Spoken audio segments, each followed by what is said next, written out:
Welcome everybody to GoLocal Live. I'm Josh Fenton, CEO, and appreciate you tuning in to a morning edition. Why a morning edition? Because we could get the big hitter, Mike DiBiase, the new head of Rhode Island Public Expenditure Council, former Director of Administration at Gina Raimondo. Welcome to GoLocal Live. Great to be here, Josh. Yeah, Thank you. so I've known Mike since going back to the early part of the 15th century when Governor Almond was in charge, and you were chief of staff, I think, at the time. Yes, I have a long history, that's for sure. And you're one of these accomplished people who have bounced between high levels of government and business, had a long stint at Fidelity and helped sort of develop them here in Rhode Island. And then came back under the Raimondo administration. That's correct, yeah. Yeah, and now it's on to RIPEC. RIPEC is one of those institutions, it's kind of like, I don't know, following up, you had Gary Sass for 150 years, and then you had John Simmons for 150 years, heading up the organization. And now you take over. You've been at the helm for about a month and a half? A few weeks. A few weeks. So, RIPEC has been around for almost 80 years, and they've had some very long-serving directors. I'm real excited about the role. I'm excited about building on the great work that John Simmons and his team have done over the years. So, big shoes to fill. Yeah, talk a little bit about the organization. I mean, we know it well. Gary's on once a week with us, generally every week with us on Mondays. And the organization's really been, a little bit watchdog, a little bit think tank, a little bit of a guide to decision makers within government. Talk a little bit about that role. So RIPEC is unique, I think, in Rhode Island, although there's a lot of similar organizations in other states. We're research-based, we're nonpartisan, and we are not a lobbying organization per se, so we want to move public policy, influence public policy through research and through reports.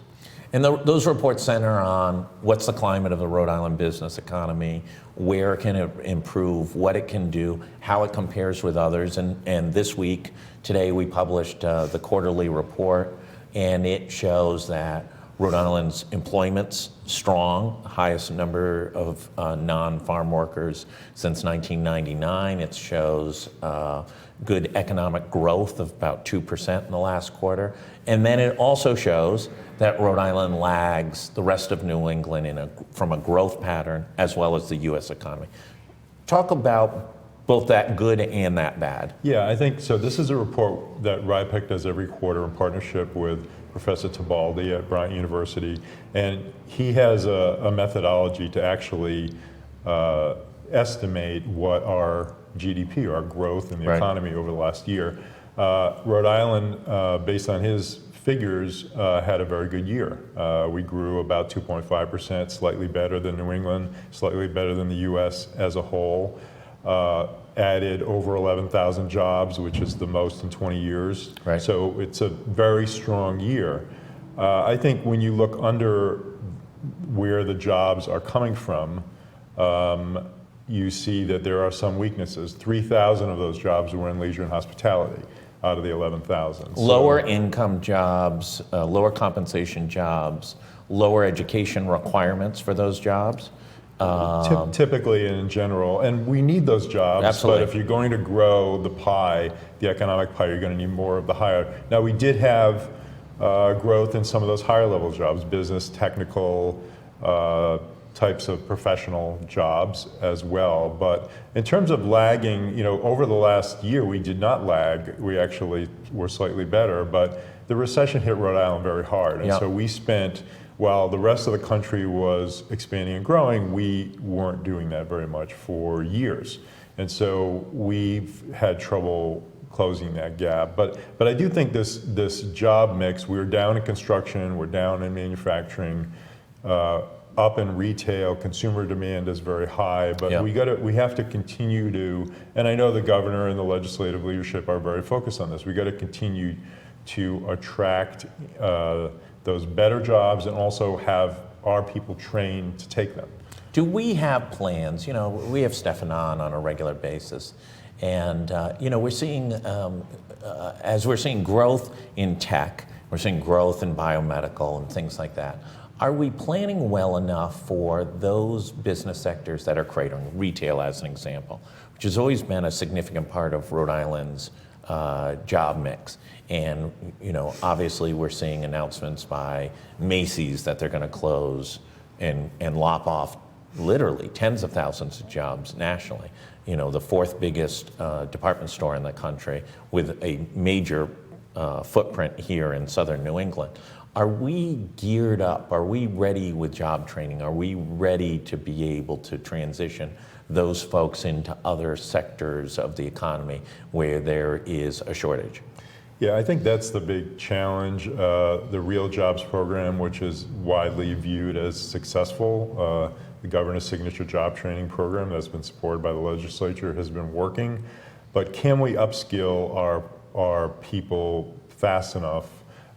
We have relatively high education levels in Rhode Island, but yet we don't seem to perform at the same levels in terms of the jobs that those folks take. So that either means that the job's on here or there's a mismatch in the skills that people have. So we got a better match. And as you know, how rapidly the economy changes is a real challenge to upskill. It's people. A challenge, but it's also obviously an opportunity. If you can get folks sort of, if you're in concert with where the ball is bouncing, it also creates a competitive opportunity. Saul Kaplan will say, listen, we should have every advantage in the world. We're 1 million people. We ought to be able to move faster than any other state.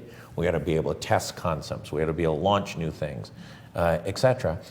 Are we built for that? We have GoLocals in multiple states, and what we get frustrated by as a news organization is some of those infrastructure things within state government are far behind some of the other states. Just access to information online, things like that. Is there an opportunity, and is there an opportunity for RIPEC to be a point in pushing for some of those? Let's take advantage of the good times and let's build some strategies to be able to not be the worst performing in a recession, but maybe the best performing in a recession. Yeah, I think, well, in my old job as director of administration, I was pushing some of those IT projects. So I left others to championing them going forward. But yeah, I think we have some great opportunities. We have some headwinds. Yeah. In that our demographics, we're not growing. We have an aging population, not as bad as some other states actually, but we have some things that work against us. But we have a terrific location in terms of near some growth centers, and we have Rhode Islanders get down on our economy, but we actually have a median wage that's above average. We have higher levels of education. We have a decent quality of life in a lot of ways. So we have a lot going for us, but I think continuing to try to match these skills, and I know there's a new economic development plan that we're going to be looking at as it comes out and seeing, whether the strategies are aligned. You get asked by the legislature to give your input into a host of different concepts and proposals that are before them.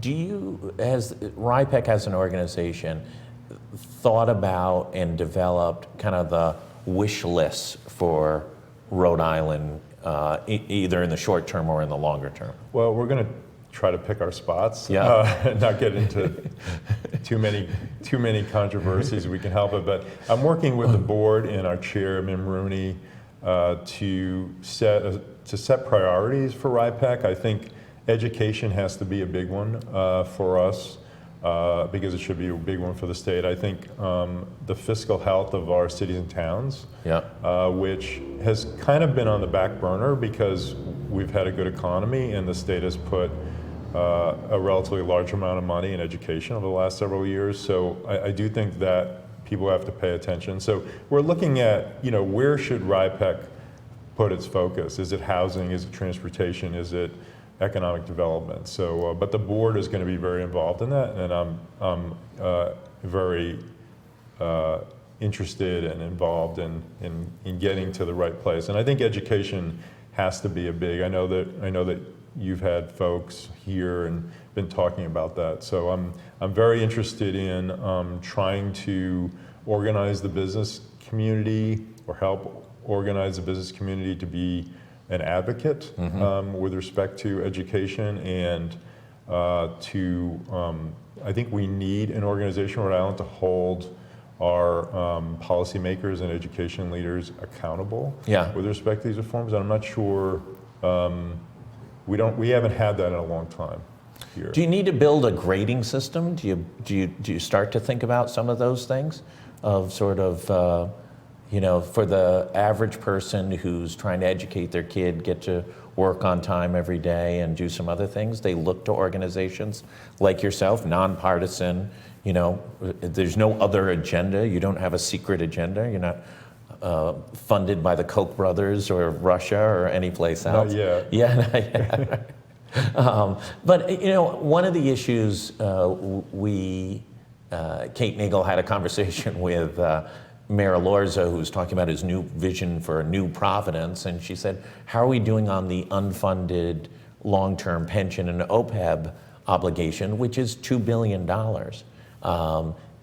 It seems like when we go into good economy periods, we completely forget about not only those long-term obligations, but that it's a great opportunity in a good growth period to whittle away on some of those things. And none of those things seem to be happening based on certainly the treasurer's reports of what the obligations are and our unfunded liability, both at the state retirement system, which is still at 54%. Was that 54% before pension reform in 2011? It's still at 54%, coupled with what the condition of the cities and towns are. Yeah, and I served on the retirement board, so I'm familiar with that. And I'm hoping, you've been there, done that? I'm hoping RIPEC can cast a light on some of those things, particularly the cities and towns. And by the way, it's not to be critical of them, because there's a revenue and an expenditure issue in Providence. So, the mayor deals with a different fiscal situation. I mean, the amount of assessed value in that city is a lot different than